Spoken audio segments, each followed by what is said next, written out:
en lisant, en écrivant. Le podcast de lecture versatile de Pierre Ménard.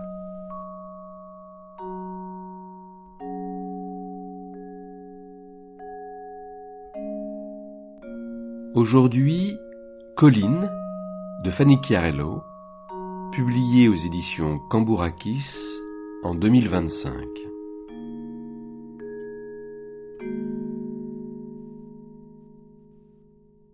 Fanny Chiarello dépeint Colline, une adolescente marginale entre colère et lucidité, vivant dans une ancienne ville minière du nord de la France, qui fuit un quotidien miné par la désindustrialisation et la condescendance des clichés de classe. Isolée, végane, lesbienne, elle trouve refuge sur les terrils, écoutant Jamila Woods et inventant un dialogue intérieur libérateur, dénonçant la domination, l'exploitation, la confusion des valeurs et la perte de sens. Grâce à une écriture incisive, une langue inventive et drôle, Fanny Chiarello capte la révolte et la tendresse d'une jeunesse ultra consciente de sa situation.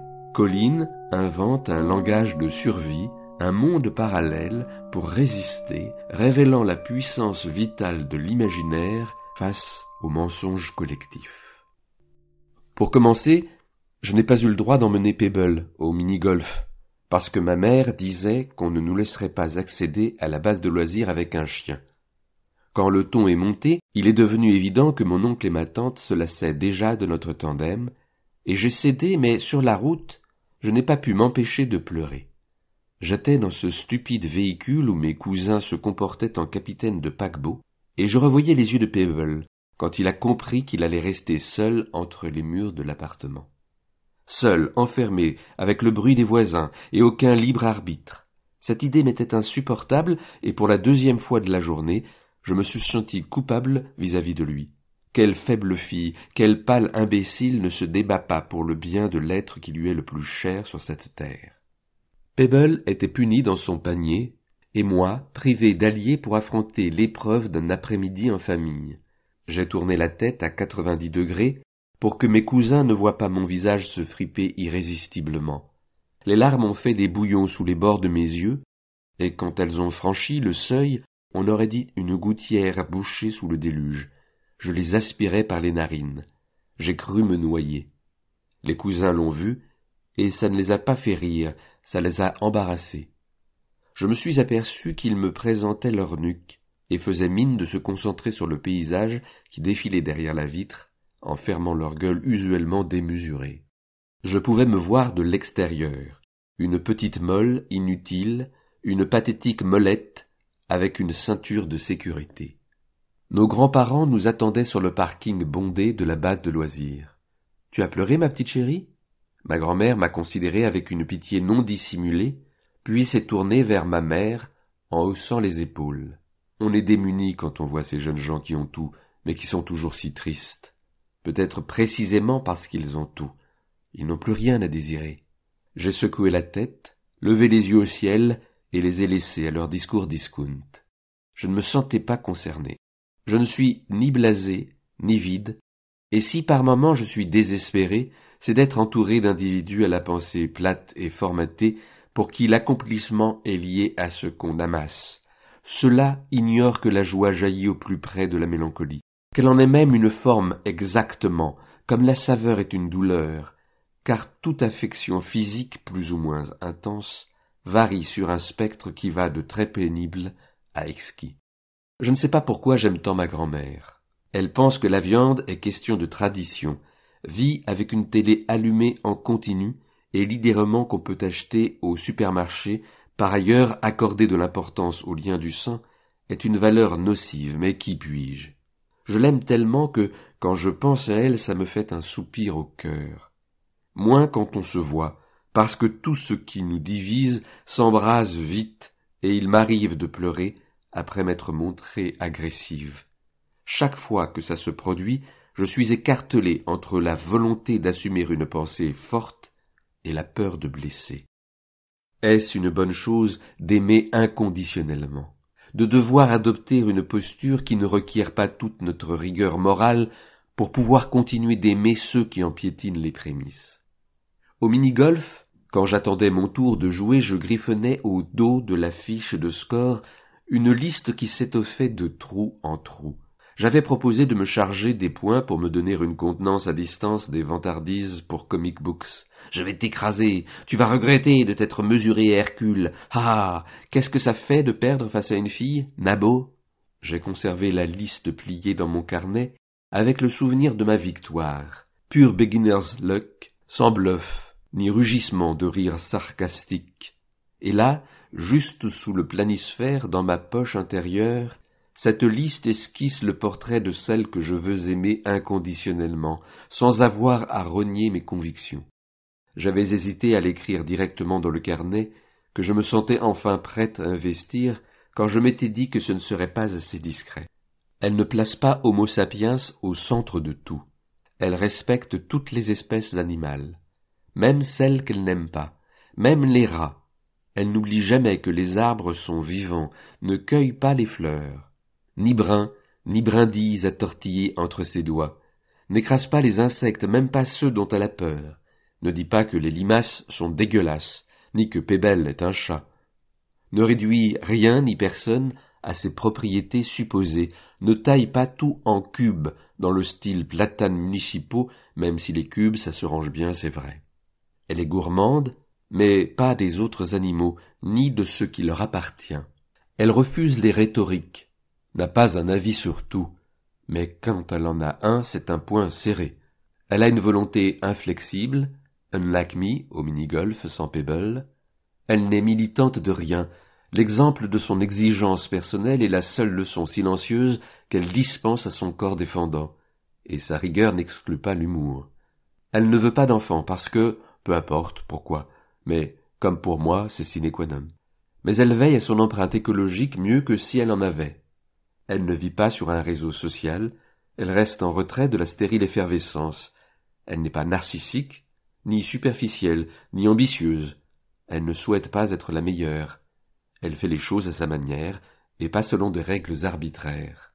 Elle a un usage téléphonique du téléphone. Elle ne regarde pas la télé. Elle a une curiosité active et découvre par elle-même ce qu'elle écoute, lit et regarde. Elle a besoin de mouvement, skate, vélo, course à pied, etc. Mais pas équitation. Le cheval n'est pas un moyen de locomotion. Elle ne regarde pas ses pieds en marchant. Elle ne s'ennuie jamais. Elle génère ses propres émotions fortes. C'est peut-être une artiste. Elle fait des trucs un peu bizarres parfois. J'ai d'abord ressenti un léger embarras quand je me suis rendu compte que ça me décrivait, moi, sous mon meilleur angle avec la bonne lumière. Et je m'en suis rendu compte parce qu'en écrivant cette ligne sur les trucs un peu bizarres, j'ai essayé de me rappeler la dernière fois que j'avais fait un happening au lycée, sans complice puisque je n'en ai pas, au cas où quelqu'un se serait reconnu dans mon excentricité, mais non. Alors j'ai relu tout le reste et c'était mon portrait robot. Pourtant je ne suis pas narcissique. Beaucoup de gens prétendent qu'ils s'ennuieraient avec leur double, mais je ne crois pas que ça risquerait de m'arriver, puisque je ne m'ennuie déjà pas avec moi-même. Peut-être qu'ils disent ça pour montrer leur ouverture à l'altérité, ou alors ils sont vraiment vides et très soporifiques.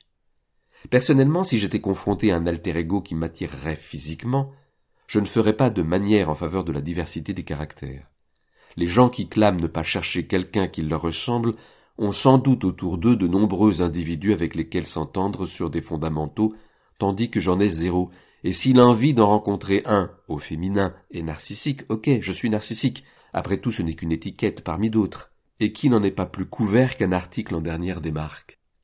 Elle écrit un poème. J'ai tressailli quand j'ai compris que Kiki parlait de moi. Il se tenait si près qu'il aurait pu parcourir ma liste si je n'avais abruptement plaqué le clipboard contre ma cuisse et sur son visage déformé par l'excitation. J'ai vu qu'il cherchait un divertissement dans le divertissement. Il en avait assez des clubs et des trous, assez d'attendre que les autres aient fini de jouer pour pouvoir gestibeugler à proportion de son ennui. Toute la famille s'y est mise. Tu nous le lis, et elle vous expliquera qu'il faut être ici et maintenant.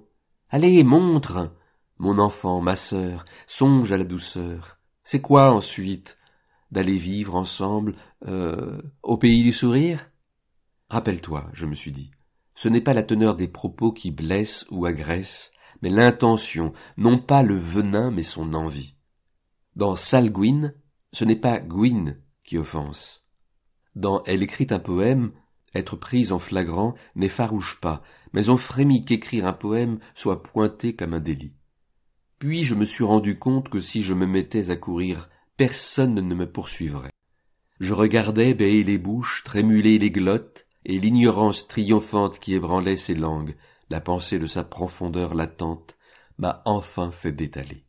J'avais un carnet, un stylo, des oreillettes, pour écouter Jamila Woods sur mon téléphone.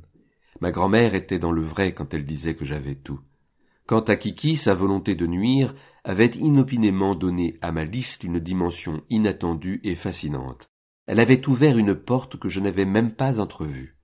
Je pouvais écrire un poème. Oui, pourquoi pas?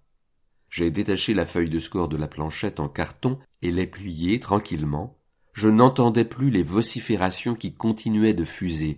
Rien ne fera taire ces trous du cul, je me suis dit, et dans ma tête, la musique a explosé. Mais j'ai remis au début.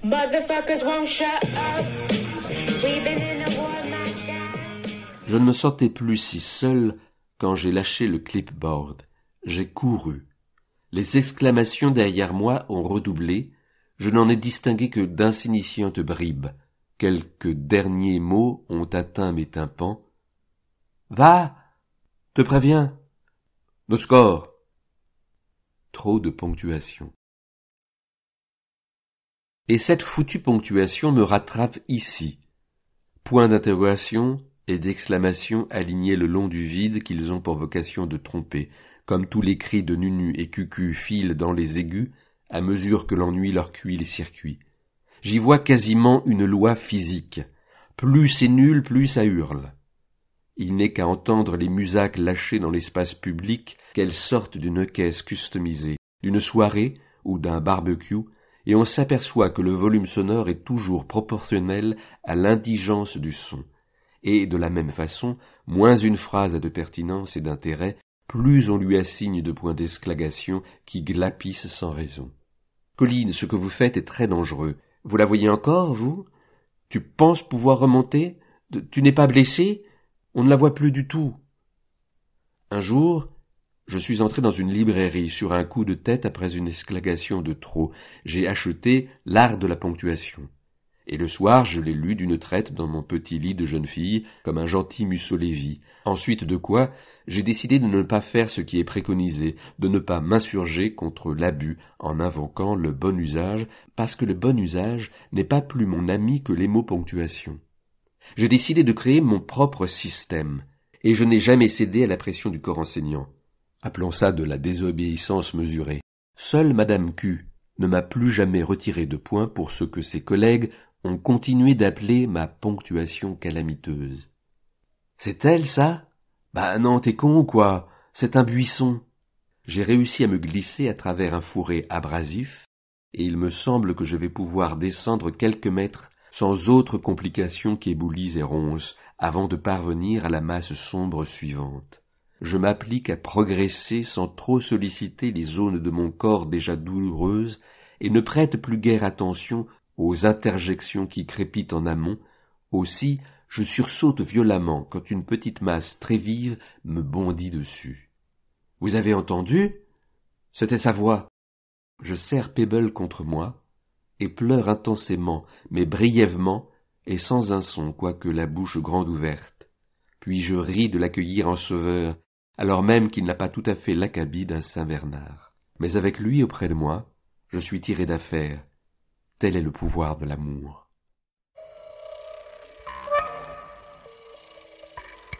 En lisant, en écrivant.